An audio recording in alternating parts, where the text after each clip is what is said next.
address the questions. He has more than 10,000 questions already answered.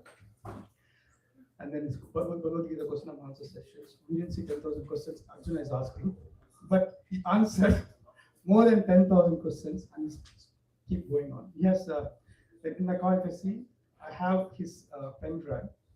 How many times I heard, I don't know. This is my sense clarification. Here is the person answers. So very articulate, very nice. Unless somebody's, my opinion, empowered by Radharani, nobody cannot speak that kind of a questions. Because he speaks from theology perspective, from scientific perspective, Siddhanta perspective, Rasa perspective, Yoga perspective, many directions. So that gives me so much of solace. Thank you very much for being part of our life. He comes sometimes 2 times a year to Columbus. He also does college preaching programs, which we go to do on Monday night, OSU. And then what else? There's so many things I can tell. And then request all the Matas to come this side, not to block the way. And then those who sit in the back, front row, the chairs, if you can go behind, those who come later, they can sit in the front. So let's accommodate other devotees. Eventually, entire temple room will be filled. Without any further delay, let's offer one more time our respectful obeisance to Prabhupada. And if you have phones, you can switch up. We really appreciate it. Thank you all. Hare Krishna.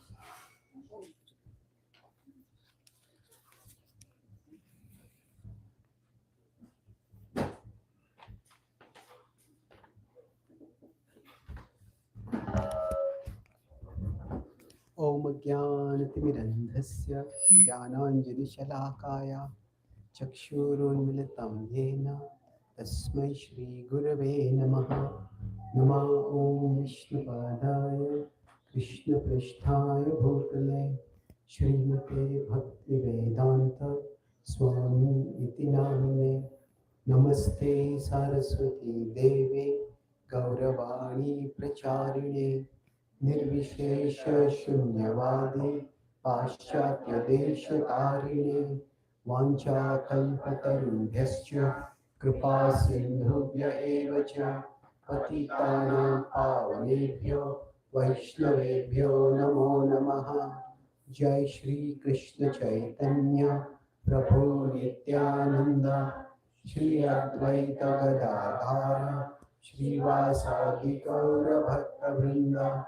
Hare Krishna Krishna Krishna Hare Hare Hare Rama Rama Rama Hare Hare.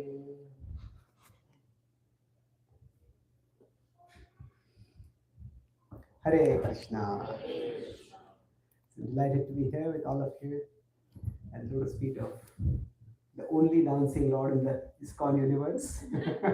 Only dancing deities, isn't it? I think nowhere else, as far as I know, within ISKCON network. It's wonderful to be here. So, I'll be addressing today a question that, especially since I come to America, several Western devotees have asked me 4 or 5 times. And it just illustrates the huge gulf that is there in perception in India and in the West. So the question that I'm getting from Western devotees is that, is India becoming a religious fanatical country? I had gone to Ayodhya after the Ayodhya temple inaugurations, beautiful Ram Lalla temple deities, and there's a whole mood of celebration there. Okay. Is it audible now? Yes. Okay. So the question comes that when we are talking about the establishing the Lord Ram's temple, and the idea is that's a precursor to Ram Rajya. We'd like to know, what does Ram Rajya mean? Does that mean a religious theocracy where only this form of worship is allowed and everything else is condemned? And that makes a lot of people very, very nervous, understandably so. So I've addressed this question in different ways at different times, but I will talk about it from the perspective in which the Bhagavad Gita approaches the idea of a Rajya Rishi, a saintly king. So I'll talk about this in 3. Any problem? It's not audible? The screen, it's not, it's shared, but Did it fall out? Are you connected it digitally or have you connected? Oh, okay. I think when I started the screen recording, it went off. Can you connect it? Oh, you are doing the recording. No? Okay. Yeah. Was it? You used what?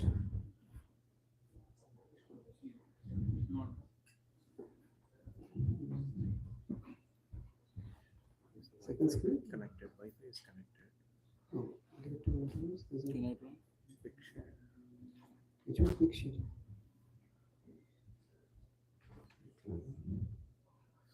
No, not quick No, share. there's a way to do this over here. How are you connected? Can I run? Smart view is there over Link here. to Windows. No, not that one. No, the smart view is there over here somewhere. Smart view here. No. It's called Okay.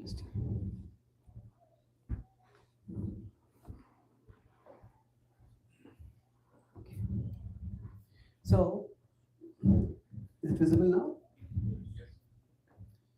So, if you consider that when we talk about establishing Ramraj, how does Lord Ram go about doing it? How does Krishna go about doing it? What does it actually mean? So let's try to look at that. In the chapter 4 of the Bhagavad Gita, Krishna talks about his mission in 4 verses. 7, 8, 9 and 10. Now 7 and 8 are well-known verses. Yada yada hi dharmasya, and then dharma samsthapanataya sambhavami yuge yuge. So now there is a significant difference in these 2 verses. Let's put it. Yeah. 7 and 8 and 9 and 10. So 7 and 10 is about establishing dharma. Krishna is saying dharma samsthapanarthaya. It is not bhakti samsthapanarthaya. I'll explain what is the difference between the 2. And the next 2 verses, Janma karma cha me divyam, and then Vitaraga bhaya krodha. But Krishna, that is about bhakti. Now the way Krishna is explaining is, dharma, if you see, what does he say characteristic of dharma? He says, vinashaja dushkrita, those who are miscreants, we sideline them, disempower them, neutralize them. And those who are sukritina, those we empower them, we establish them. So in one sense, when Krishna is talking about dharma, this is about virtuous order. An order in society, what in today's time we call as law and order. An order that is based on virtue. And this, Krishna says, is universal. This, he says, he will use even force. If there are miscreants who are opposing, he will use force to sideline those miscreants, and he will establish dharma. But the next 2 verses, this is individual. Krishna says that those who understand my pastimes, those who understand my true nature through my pastimes, they will come to me. It's not coming properly. Further. Yeah, there's a lot of echo. I understand, yeah. Is this better now? Closer to the mouth. No, further. Now? Yeah, much better. But now you will not be able to hear it. No, now. we are able to hear. You're still able to hear? Yeah. Oh, okay. What happened? I'm just adjusting. Okay. Okay, good. Thank you.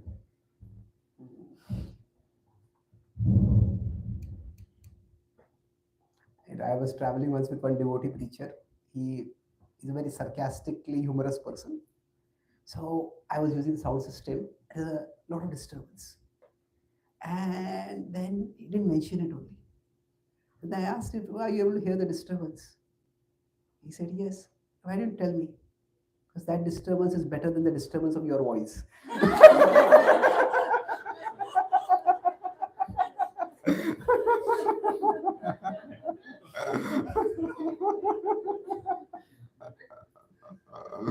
So, one aspect of bhakti outreach is to disturb those who are peaceful. And the other is to make peaceful those who are disturbed. So it depends on what is the requirement at a particular place. But this, the second part, bhakti, what Krishna says, it is individual. If those who become attracted to me, in this way they will come to me. And they will give up raga, bhaya, krodha.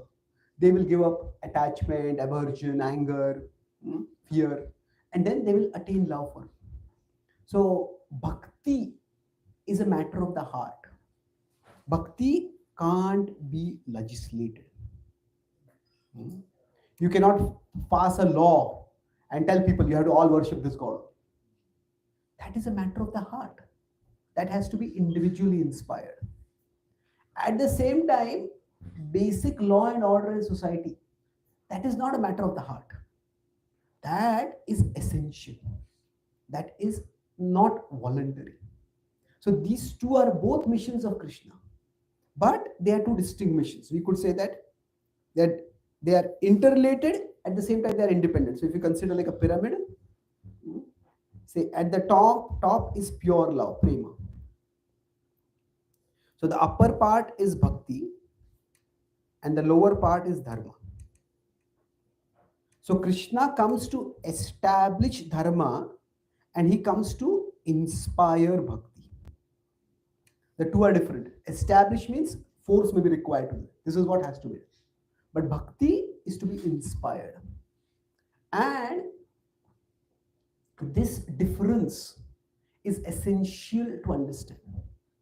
In the Vedic tradition, there is always room for individual expression, individual choice with respect to bhakti. So, if we consider the Kurukshetra war itself, on one side we have the Pandavas, and other side we have the Kauravas. Now, it was a dharma yuddha. It was not a bhakti yuddha. It was, if you see, the confusion has come because nowadays the word dharma has become equated with religion. And then religion we equate with bhakti many times. But if you will see, among the Pandavas, there was Drupada. And Drupada was a Shaivite. Their family deity, their Kula Daivat, was Lord Shiva. And it was not that when the Pandavas married their family, the Pandavas said, all of you have to become Vaishnavas. It was not like that. On the Kaurava side, Bhishma was a Vaishnava. Bhurishrava was a Vaishnava. So, this was not a fight over religion per se. It was not that, it was that after the Pandavas won the war, the Pandavas told Dhritarashtra, chant Hare Krishna or we'll shoot you now. It was not like that. So, it was a war to establish the basic principles of virtue, to establish order in society. We know Duryodhan, what kind of ruler he would have been. Duryodhan had tried to attempt to disrobe Draupadi in the royal assembly. Normally, if somebody wants to do that kind of crime, violate a woman, they will do it in secret where there will be no evidence, there are no eyewitnesses. Now, if somebody does it in public, that means they have no fear of the law. Not only in public, if they go to a police station or a court and they do a crime over there, that means not only do they have no fear of the law, rather the law has fear of them. Isn't it? So, if such a person were given unchallenged power, the mind shudders to think what that person was. Now, it is true that Duryodhan did not do much atrocities against the citizens in general during the 12-13 year of rule that he had while the Pandavas in their forest. But that was because he knew there was going to be confrontation and he wanted to win them over. So, and he didn't consider his citizens to be a threat. So, if anybody later became a threat, how brutally he would have dealt with them. So such a person needed to be brought down. So the war was fought for that purpose. And later on in the Bhagavad Gita, when Krishna talks about bhakti, it's interesting that the 12th chapter of the Bhagavad Gita, what is it called? You know the title? Devotional. Yes, devotional. Bhakti Yoga, devotional service. Now, within that, a major part of the chapter from 13 to 20 is about the characteristics of a devotee. Not just about characteristics of a devotee, but a characteristic of a devotee dear to Krishna. Yomad bhaktaha same priyaha. Such a devotee is dear to me.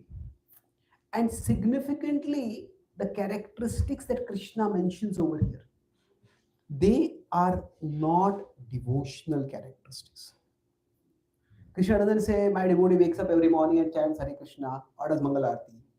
He doesn't say that my devotee chants 16 rounds or fasts on Ekadashi. What Krishna talks about is behavioral qualities.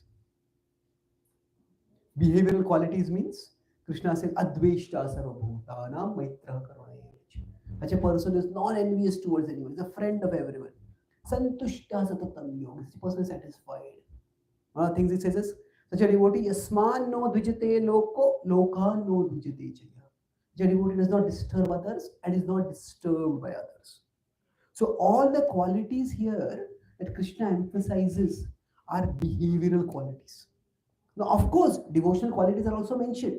For example, 9, 13, 14, Atmanastu Mam Partha, Satatam Kirtayanto Mam. They are mentioned, no doubt they are important.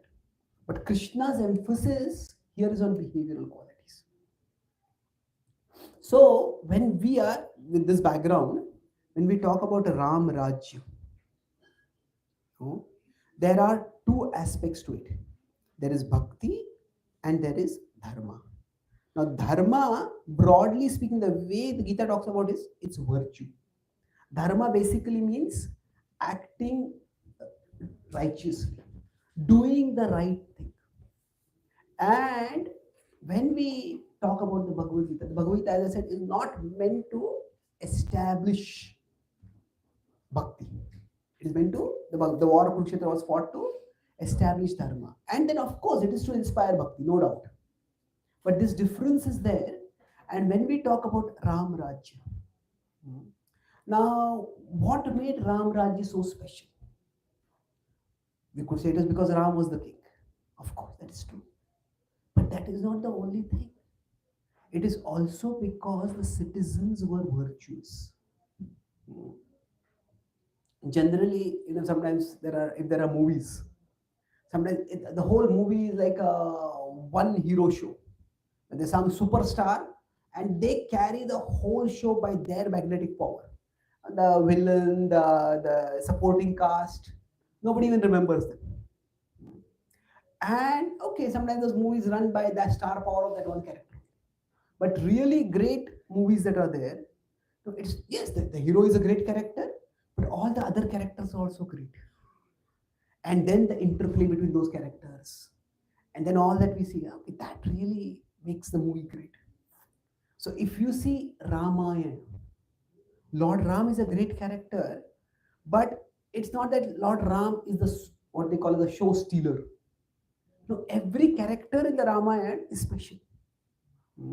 We see Sita has her own character, Lakshman has his own character, Bharat has his own distinct character, and they are all exemplary and extraordinary in their own ways. Hanuman is an extraordinary character. In fact, in some ways, you could say Hanuman is a show stealer in the Ramayana. Isn't it? The most recited, the most loved section in the Ramayana, in the Valmiki Ramayana, is Sundarkand. Of course, in other editions of the Ramayana, also Sundarkand is, or the section associated with the Sundarkand, corresponding Sundarkand is the most loved. And the Sundarkand is, there's one Western scholar who studied the Ramayana, he said, the Sundarkand is the most puzzling part of it. He said that the Ramayana is supposed to be very popular and Ram is supposed to be very popular. But the most popular section of the Ramayana is where Ram is absent. In Sundarkand, Lord Ram is present only in the beginning and the end. In the beginning, he sees off Hanuman. He gives Hanuman the signet so that she can give it to Sita. And then at the end, he comes back. And then Lord Ram is so pleased with Hanuman's heroic service that Lord Ram embraces him. And that's where the Sundarkand ends. So the most popular section of the Ramayana does not feature Ram directly at all. So what it features? The devotee of Ram. The devotee of Ram. So the idea is that while Ram Rajya involves, so what makes Ram Rajya special? It is not just the character of Ram. He is special, no doubt, but it is also the character of the, you could call the supporting team. And so when we are talking about establishing Ram Rajya, is it about establishing bhakti or is it about establishing dharma? Is it about devotion or is it about virtue? Well, it is both at one level. At the same time, there's a difference. So the way the Bhagavad Gita speaks about this 12th chapter, we could talk about that there is virtue and there is devotion. Now we could say devotion is the highest virtue, and there's a way of looking at it. That's one way of looking at it. But at the same time, there's a difference. There is virtue and there is devotion. And these two, if we understand them in terms of 4 quadrants, if we consider there's no devotion and no virtue, that means that people are atheistic, godless, but they're not just, even if people are materialistic. See, even materialistic people, they can be virtuous to some extent. They can be responsible, they can be civil. But if there's no devotion, no virtue, that is hell. There is no God and people are selfish, people are lusty, people are greedy, people are short-tempered.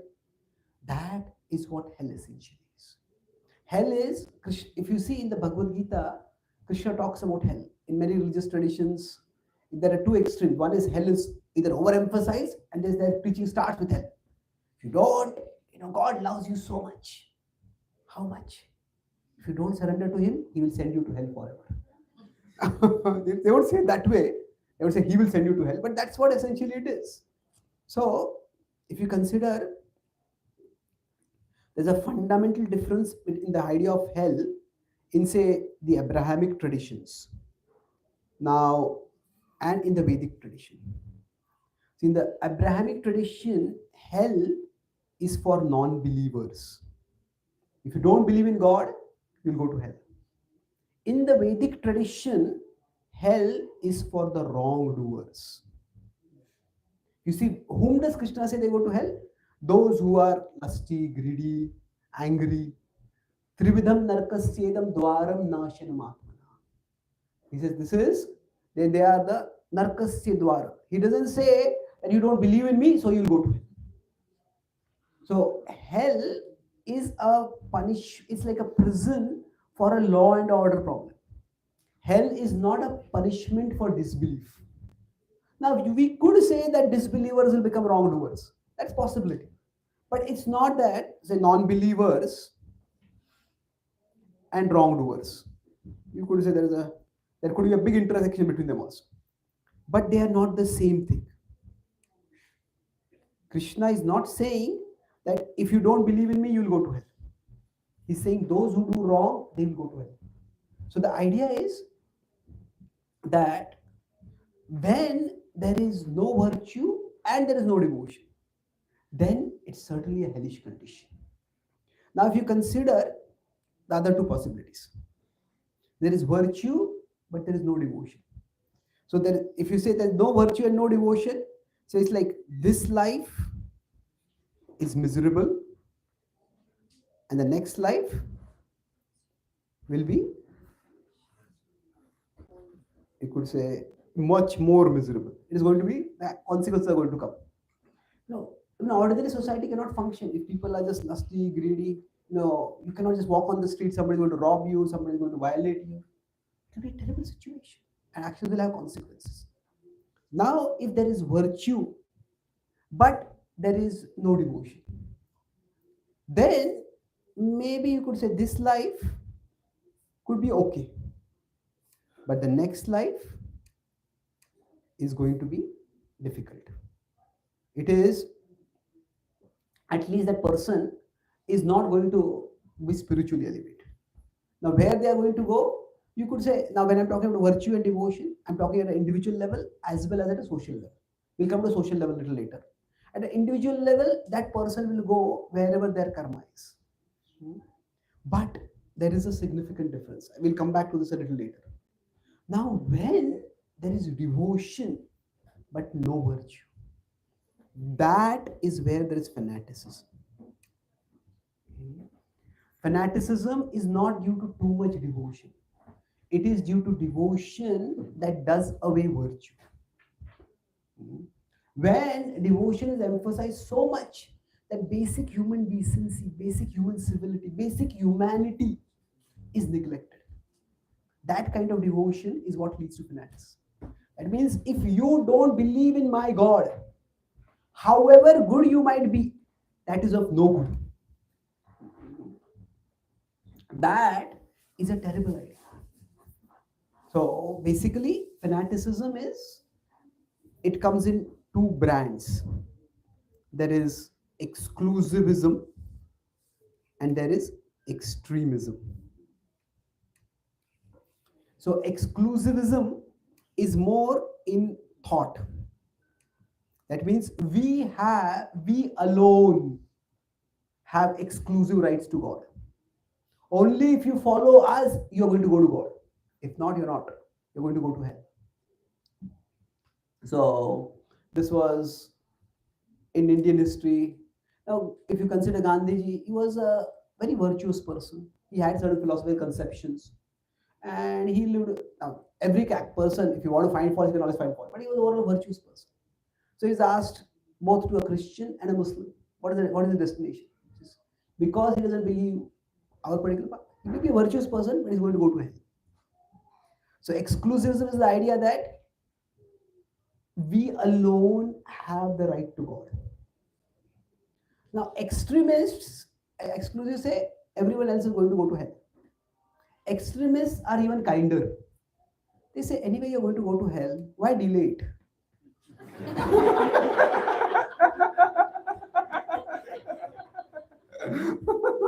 We will help you get there faster.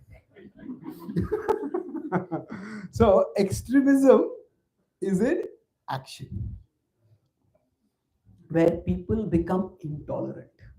And people, as soon as they grab power, they will destroy anyone and everyone who does not agree with their belief system.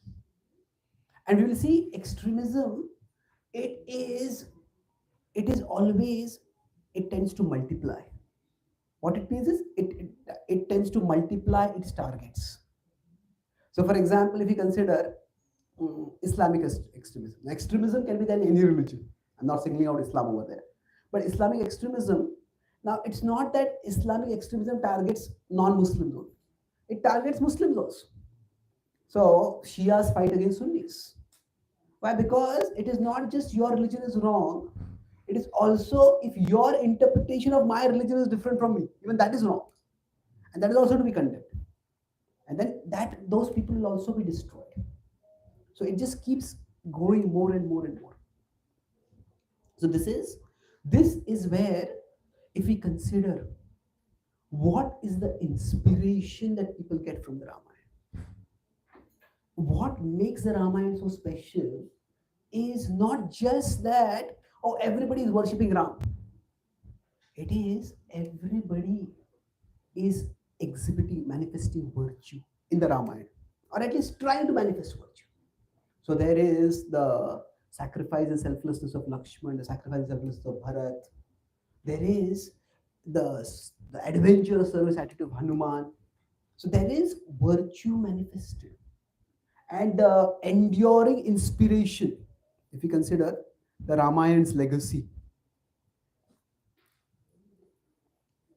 it has been both. It is not just bhakti, oh, worship Ram, worship Ram, worship Ram. But it is also dharma in the form of virtue. It has been, dharma is basically in terms of selflessness, in terms of sacrifice, in terms of service. So, the primary inspiration that millions have derived for millennia from the Ramayana is the inspiration of sacrifice and selflessness. Just as Lakshman put aside his own happiness for serving Ram. Sita was told by Ram, stay in the kingdom. No, I'll come with you. Bharat didn't have, he just got the kingdom. He could have taken it, but he said, no, this is not my right. I'm not going to enjoy it. I will do the duty.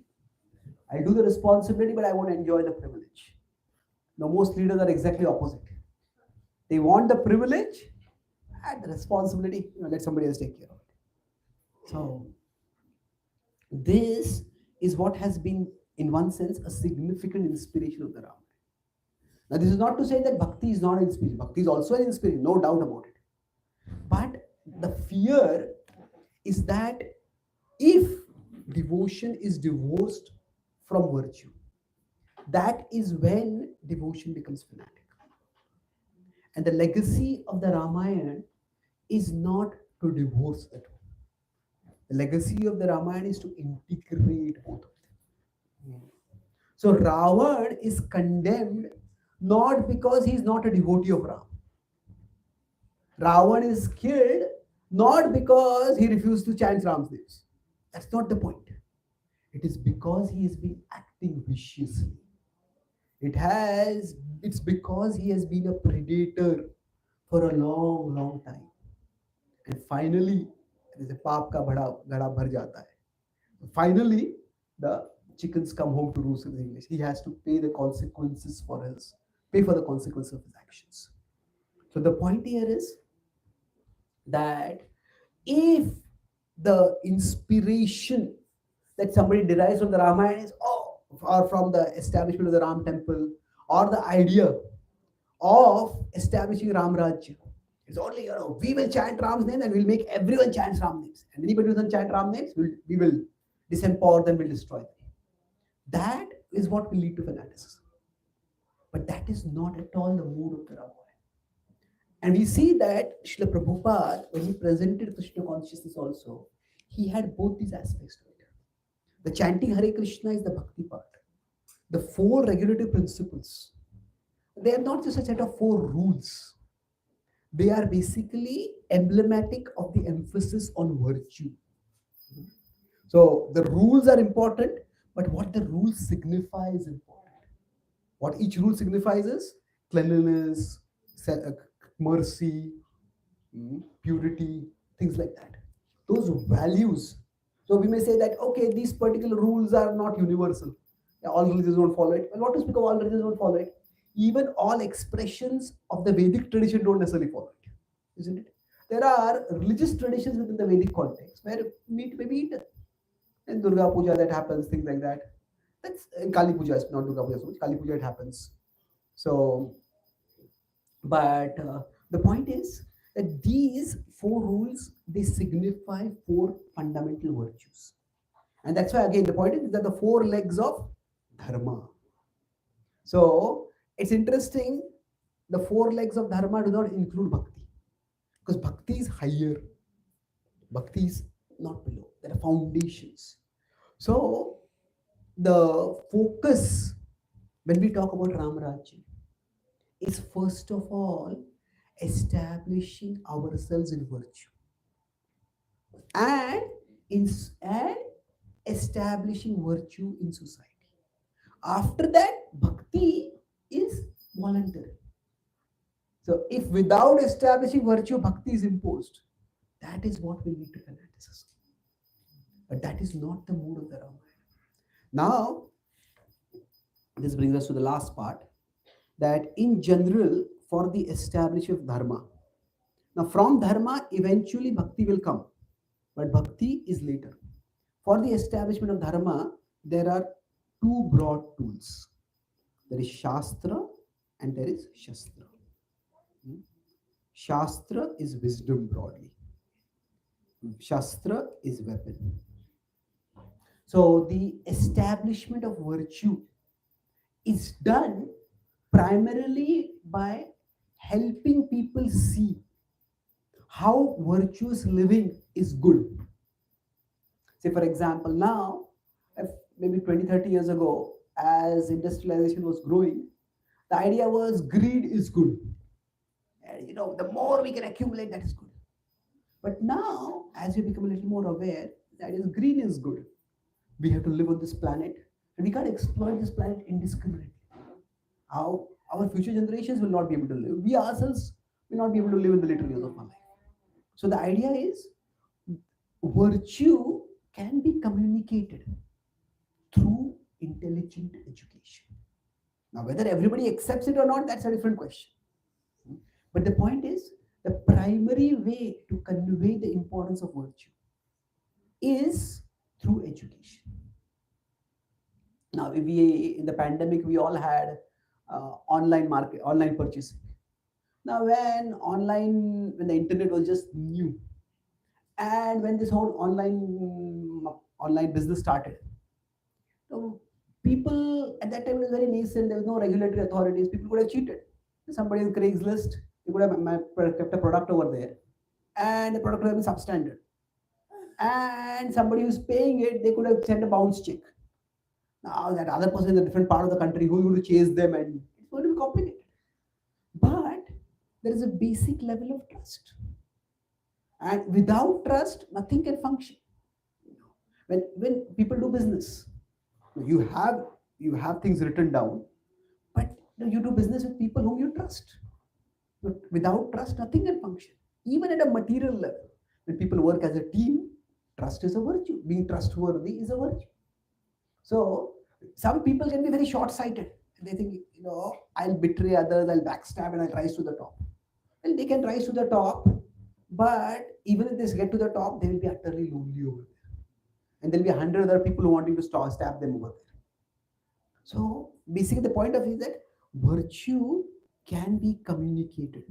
And there are many people who will accept the value of virtue through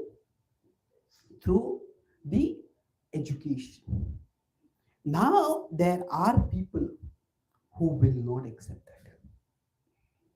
So those people who will not accept that, for them, so virtue is accepted by many.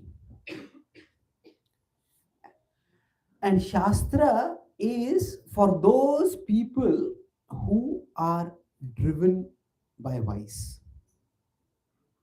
Shastra. And there are some people who just reject virtue. Like Duryodhana, for example, when he tried to poison Bhima, when he tried to burn the Pandavas, when he tried to disrobe Draupadi, if we consider Karna was the person who suggested, let's drag Draupadi and disrobe her. But to his credit, later Karna expresses regret. He said, I just got so carried away in trying to please Duryodhana that I lost my good sense. But does Duryodhana ever express any regret? Does Duryodhana regret what happened in the assembly? What happened? Well, he did regret. He regretted that he was not successful.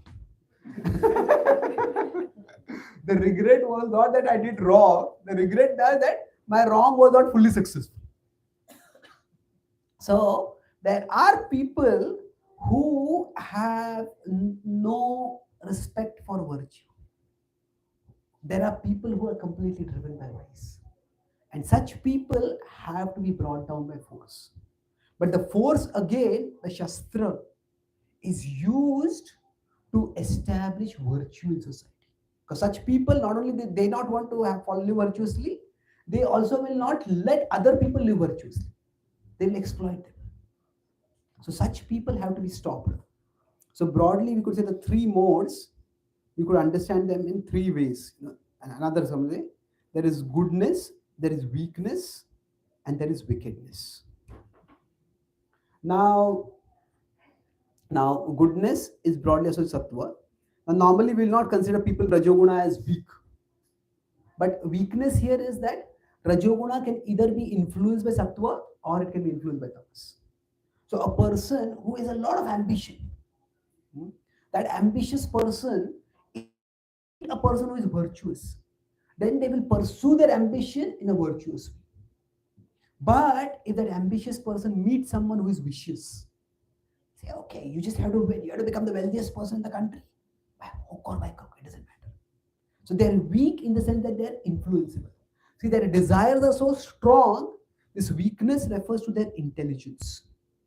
In Rajas, the desire is strong, very strong. Karmanam ashamahas pruha, insatiable desire is there. But the desire can be directed. So their intelligence is related to how do I fulfill my desire? If they meet who is virtuous, then they will drive their ambition in a constructive way.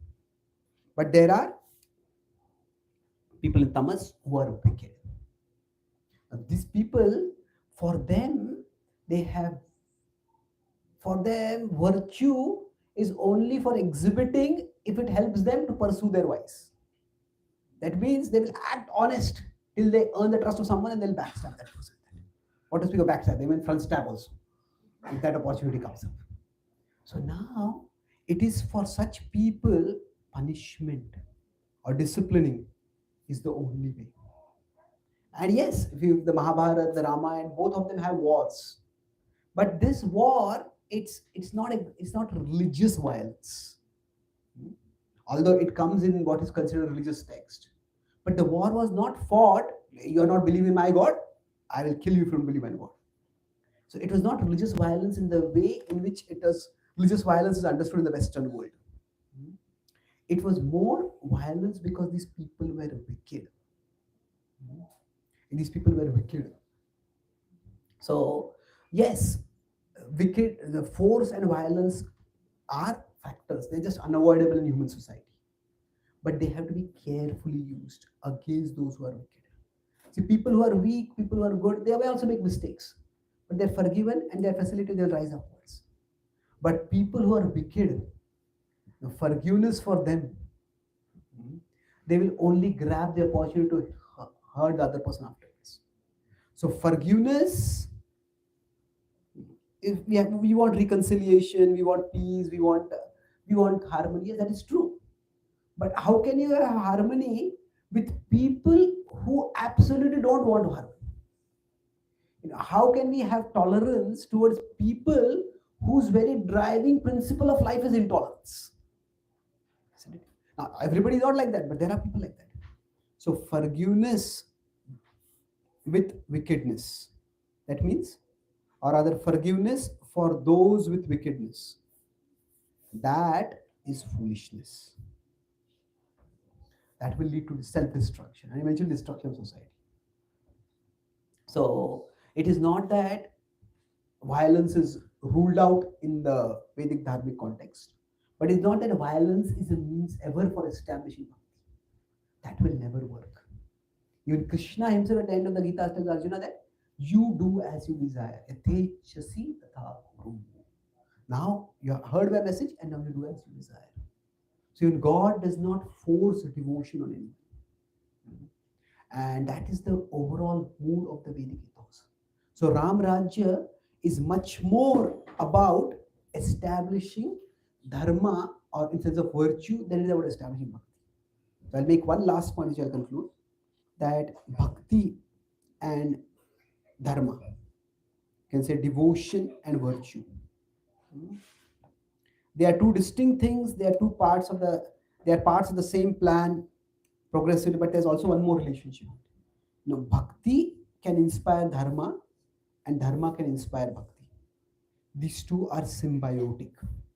That means if somebody is devoted, if somebody really practices earnest devotion, then it is easier for them to overcome their lust, overcome their greed, overcome their anger. And conversely, if somebody has already less lust, less greed, less anger, then they can take up bhakti more easily. So it is not that, again, we divorce dharma and bhakti.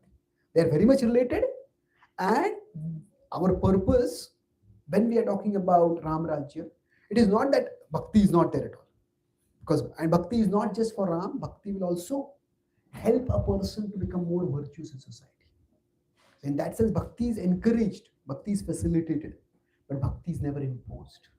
And bhakti And those who do not accept bhakti are not punished. They are not made outlaws. They are not made outcasts. So it's a holistic program for the all-round well-being of society. So dharma is what promotes well-being in this world, and bhakti is what will promote well-being beyond this world also, eternally. And Ram Rajya is about both, but it is not in any way what people think of as religious fanatics, because it is not bhakti at the expense of dharma. It is not devotion at the expense of virtue. It is devotion on the foundation of virtue. So I'll summarize what we discussed today, and we can have a few questions. So I discussed three main points. The first was about, is Ram Rajya, is it theocracy or fanaticism? That was the broad question we were discussing. And we said no, because in the Gita itself there are two different missions. We discussed. So 7 and 8 is about dharma, which is basically law and order, which is universal. And then 9 and 10 are about bhakti, which is individual. So they are both a part of a pyramid, but the first is required for everyone, for the basic maintenance of society itself. And bhakti is voluntary. That is for the individual to take it up. The second point we discussed was about this whole 4 quadrants. So we have virtue and devotion. And the ideal situation is, if there is neither virtue nor devotion, then that is the exact opposite of ideal situation. So in this life and next life will be terrible, will be hellish. Now virtue is okay, this life can be okay, but next life is questionable. It depends on how that person is living. Then when you talk about this, is where it leads to fanaticism. Within fanaticism, we discuss about exclusivism and extremism. And this devotion and virtue together, this is actually Ram Rajya. That it is devotion on a foundation of virtue. But it is not devotion at the expense of virtue. And in this connection, we discussed how hell or any kind of punishment, you can say Shastra, not Shastra, Shastra, it is never for non-believers. It is not that Ravan is punished because he is a non-believer. It is for whom? Do you remember? Wrongdoers. So wrongdoers basically means that people who are driven by selfishness. Not selfishness, but excessive selfishness. Like they are driven by lust, anger, greed. And then the last part discusses that there is this, for establishing order in society, the idea is we have, let's put simply one. We have people, there's wickedness, there is weakness, and then there is goodness. So for the first 2 levels of people, Shastra in terms of wisdom is what helps them come towards dharma. But for the last people, there has to be Shastra, there has to be weapons. Now by weapons, either they have to be punished or the fear of weapons will keep them in dharma. They don't follow laws because they think laws are good for me, but at least if I don't follow the law, I'll get into trouble. That's why I'll follow it. That's also good. And then lastly, we discussed that while these two are, while virtue and devotion are distinct, they are also symbiotic. That devotion inspires virtue, and virtue makes devotion easier, devotion makes virtue easier. So Ram Rajya is about this combination of dharma and bhakti, of virtue and devotion. But virtue as the foundation and devotion as the culmination. So thank you very much. Are there any questions or comments? Yes, madam. Very grateful for clarifying it and my presence. Thank you so much. Oftentimes in Prabhupada books we read the statement, philosophy without religion, and religion without philosophy.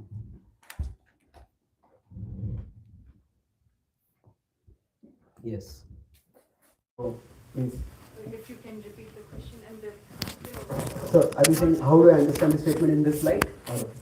So Prabhupada says religion is sentimentalism and philosophy without religion is speculation. So the Prabhupada is talking in a slightly different context. That is, philosophy is more in terms of thought, ideas, conceptions. Now, of course, conceptions will lead to actions. But you could say that overall, if you consider a person, there is, there are thoughts or ideas, or this is more intellectual. Then there are feelings, and then there are actions. So there is a Mayi Arpita Manobuddhi, Krishna said, the mind, intelligence that leads to actions. So when we are talking about fanaticism, especially we are talking about it at this level. Prabhupada's that particular statement is more with respect to this reference point. That if you're only thinking, but if there is no emotion involved in what you're doing, then it's just speculation. If there is no love for the Lord, no, the ultimate reality like this, like that, also speculation. But on the other hand, if you claim there is love, but there is no rational thought behind it, then you're just being sentimental or you're being fanatic. Now, how that will translate into actions, person to person, from situation to situation. But it's true, yes. So speculation, so that's more in the domain of manabuddhi. You're talking about manabuddhi, and then in the domain of kriya, in the domain of action also. So when you speak about devotion in isolation of virtue, that also. Okay, is devotion separate from virtue? Well, there are two different things over here. That philosophy, originally what it meant was phili and so forth, love of truth. And truth is at a multiple levels. Now, virtue is also truth. So, and devotion is also truth. Are the two separate? There is a time when the two need to be separated, and there is a time when the two need not be separated, should not be separated. So, for example, there was when Srila Prabhupada met this Mishra, Dr. Mishra from the Mishra Yoga Studio. Prabhupada had stayed with him in New York initially when he had come to America, and later, after many years after the Krishna conscious movement was established, he came to meet Prabhupada.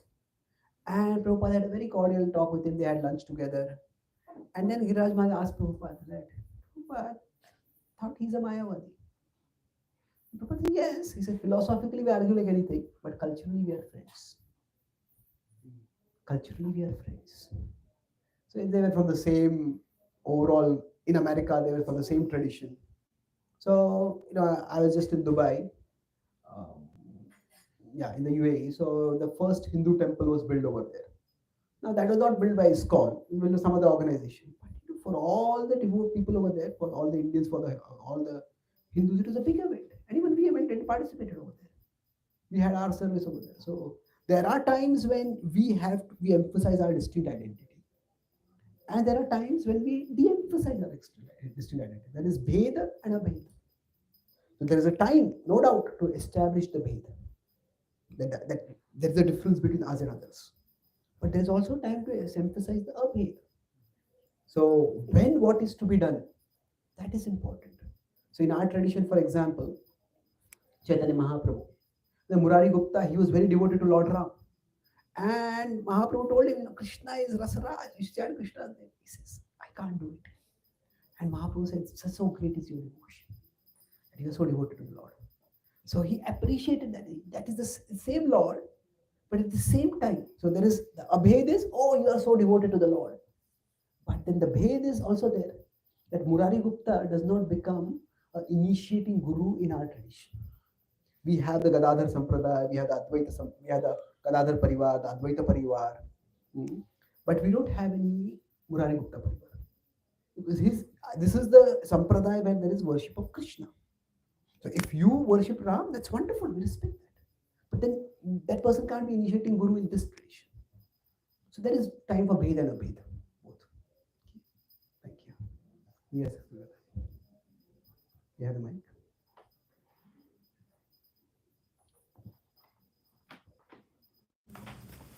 Thank you for. Is it on?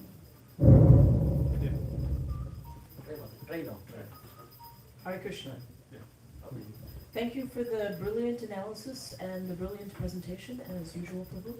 So I have two things to say. So the first is a little clarification. You mentioned about Abrahamic religions thinking that hell is for non-believers as opposed to wrongdoers. So the word Abrahamic comes from Judaism, and in Judaism specifically, there is no notion that non-believers will go to hell or that they should be converted. So that's doctrinally, and also that's my experience. I volunteered for a Jewish charity, and their object was to find objects of charity, people of lesser fortune, and there was no distinction. They wanted to find anyone who was less fortunate. Yeah, I fully agree with you. So, see, the whenever we make any broad statement, there are always nuances and exceptions. So, it is used, although it's come from Abraham is a Jewish prophet primarily.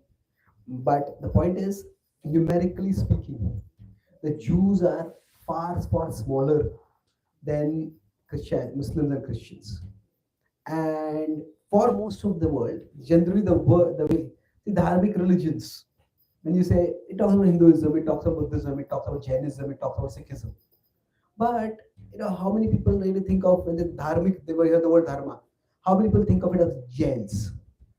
They are also dharmic, but the principle of dharma is important for them also. But so when in most of the time, at least in the Indian context, when the word Abrahamic religions is used, it's not technically accurate, but we have to have some nomenclature for differentiating. So that's the nomenclature. But what to speak of Judaism, even in Christianity, there are some teachers, some Christian teachers who do say that redemption is for everyone. It is not just for people who follow Jesus. Everybody. Now they are considered as heretical by mainstream Christian most of the time. But there are people like that. So there are no doubt exceptions. So I agree with that fully. Thank you. Yes, and it's actually, there's this question of faith versus works, and it's one of the big distinctions between Catholicism and Protestantism. But anyway, this is not our expertise, and it's not the main focus. So then I wanted to just say how brilliant is this last point that you made about bhakti and dharma being symbiotic. So we have heard and we know that bhakti is independent of dharma. Bhakti, she has her own wish, and we know that Sri Krishna says at the end of Bhagavad Gita, so that dharman parityaja, give up all dharma. However, and on the other hand, there has been some confusion where there's actually a large contingent of people who say that dharma is a prerequisite, and we should first do dharma, and they preach only the mode of goodness, and they say after you finish this, then you get to bhakti, which is not correct. Fortunately, most of us understand that that's not the case. But this word symbiotic, this is exactly the, and it's a very fruitful word. There's a lot we can get from understanding this word symbiosis and looking at other examples of symbiosis about how bhakti and dharma can reinforce each other. So thank you very much. Thank you. Yes, the dharma can aid in bhakti, and against dharma in any way. If you don't say dharma is a precondition for bhakti, anybody from anywhere can start bhakti. Thank you. Yes. So we go on, maybe you can take one or two questions. Sure. So please, Sometimes dharma is used as the inherent characteristic, as Prabhupada pointed out, right? The inherent characteristic of something. So it's not referring to Hindu dharma or some. And then Krishna says, Sarva dharma parityaja. So there is dharma on the bodily platform, and then there's the dharma of the soul, which is the real dharma that Prabhupada says. And then he gives the example that everything is virtueless without recognizing God. Like if there are 4 robbers who rob a bank, and then they say, okay, let's divide this booty amongst us morally. But the very first action of not recognizing that it doesn't belong to them. So can there be really virtue without recognizing the proprietor I mean, Prabhupada would sometimes give that kind of Good example. point, yeah. So how Hmm. those virtues are man-made virtues based on man-made laws which can, fluctuate and. Yeah, good point. Thank you, sir. Let me address them one by one. Let's start with the first about what Prabhupada would call honest. That if we don't accept the authority of God, so if we don't accept the authority of God, what is the value of honesty? It's true. See, there are two different things over here. In the Vedic tradition also, there is Vyavaharik. Vyavaharik is practical or operational. And there is Paramarthik. Paramarthik is ultimate or transcendental. So, in fact, the whole idea of Artha itself is Artha is a multi-level concept. Artha can mean money. Artha can mean like Artha Mantri, for example, that's the finance minister. So the Artha can mean, but Artha can also refer to meaning. What is Artha Purna? What is meaningful for it? So at a basic level, if a person is starving, money is the most meaningful thing for them. Without that, there's nothing else. I won't survive. But once a person's basic needs are taken care of, making money is important, but then what we are making with money is even more important. That's what will bring quality to a person's life. So the idea is that Artha is multi-level. Now for somebody, they find meaning maybe in just saving dolphins or whales are getting extinct. Don't save whales. And that's what they find meaning in life. Now we could say from a spiritual perspective, from the ultimate perspective, it may not be very meaningful. But from this life's perspective, there is meaning. Somebody finds meaning in, say, feeding hungry people. Somebody finds meaning in educating those who are illiterate. There is value over there. Now the Paramartha, Param Artha, the supreme meaning is in loving and serving God. So this Artha is a hierarchy. It's like a stepping stone, it's a staircase. Where as people evolve, they find higher and higher levels of meaning. Now, Prabhupada is not just giving us Vedic culture or Vedic wisdom. Prabhupada is giving us the highest, the best of Vedic wisdom. And from that perspective of the best of Vedic wisdom, so for example, the Bhagavatam says that Dharma projehita kaitatra, that everything else is to be rejected. That there is only pure devotion that is to be emphasized. That is true. But then the pathway toward that pure devotion will vary for different people. So, for example, the same Bhagavatam says that Bhagavatam says pure dharma is what? It's selfless love for God. Ahaituki apadhyata. But that same Bhagavatam, as a pathway towards that, there is Haituki Bhakti, not Ahaituki Bhakti, that is taught by Narad Muni to Dhruv Maharaj. You want a kingdom? Take that. Now, on the other hand, Diti, she wants to kill Indra, and she is engaged in Bhakti. So there is an ideal, but there are steps towards the ideal. And there are different steps are to be emphasized. So sometimes, okay, all this, unless you are getting to that level, everything is valueless. That will be the emphasis. But there are other times, and yeah, these things also have value. So for example, Srila Prabhupada did say that honesty among thieves. At the same time, Prabhupada, for example, did spend time with people whom he considers Shreshtas, people who are leaders in society. They could be intellectual leaders. At other times, Prabhupada may condemn them as speculators. But he didn't recognize that by their karma, by Krishna's arrangement, they have a certain level of influence now.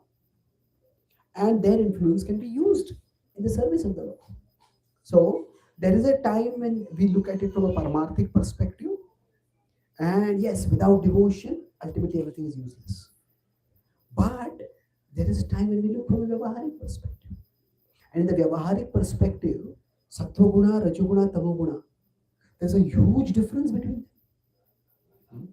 So even if sattva is without devotion, say consider parenting. For example, we could say that if parents don't teach bhakti to their children, their parenting is a failure. That's true from an ultimate perspective. But at the same time, there is from the perspective of functioning in society, sattvic, rajasic, and tamasic parenting is very different. So if the parents are themselves stoned on drugs and they don't even know their kids exist, and the kids think the only way to survive is to fight, and the kids grow up with guns, and those kids go and shoot eventually innocent school children in school shootings. The school shooting is complex, but one of the common denominators of all school shooters, or most, not all, many school shooters, is that they came from very broken and disrupted families. So from this world's perspective, a sattvic parent and a tamasic parent is a huge difference. What to speak of a sattvic, even a rajasic, Bhaktivinoda Thakur says in Chaitanya Shikshamrita that we should not even equate Rajoguna and Tamoguna. Says Rajoguna, a parent may just tell their children, you have to become wealthy, you have to become powerful, you have to become successful. But even a rajasic parent, if their child is sick, they will move heaven and earth to try to heal their child, to save their child. And that is required for functioning in society. So, yes, ultimately, virtue without God is not really virtue. But functionally, it makes a big difference in the functioning of society. So, in that sense, we need to know when what is being talked about. We cannot absolutize everything and put it on the transcendental level. So, there is a time to emphasize virtue in its own merit, and there is a time to point out the inadequacy, the insufficiency of virtue on its own. So both are, there's a time and place for everything. And what is the first part you said about? Before that, you said one more thing.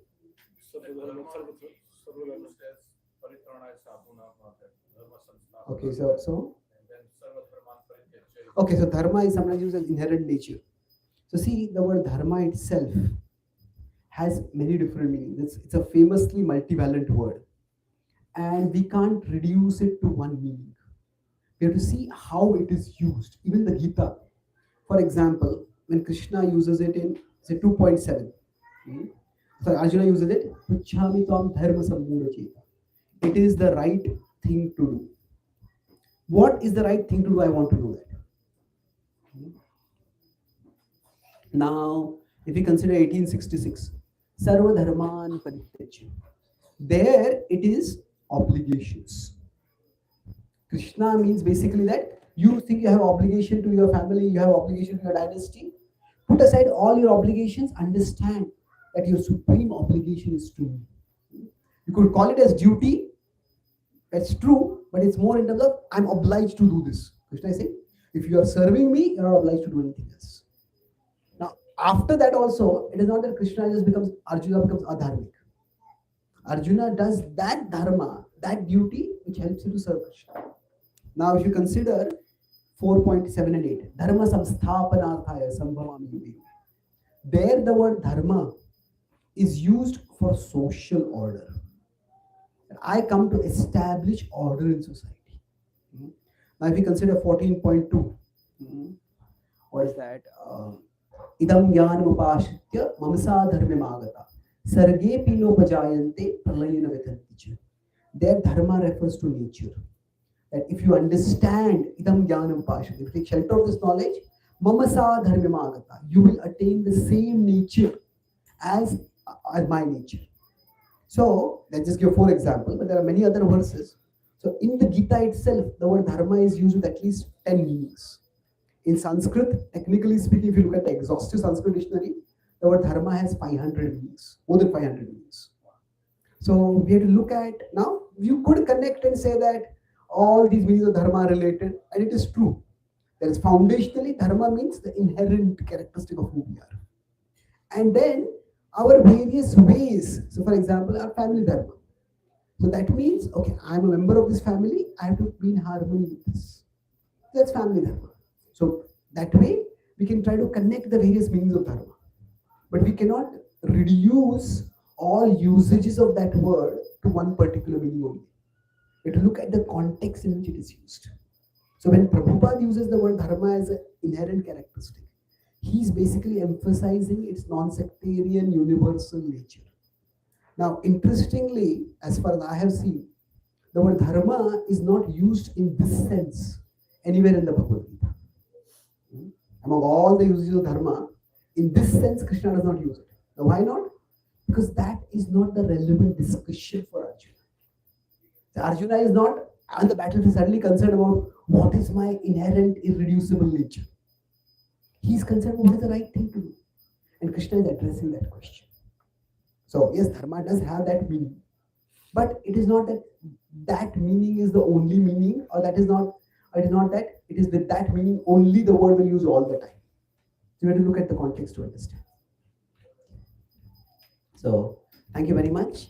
Srimad Bhagavad Gita ki Jai. Prabhupada ki Jai. Gaur Bhakta Vrinda ki Jai. Nitai Gaur Premanande. Hare Krishna. I see a lot of enthusiastic devotees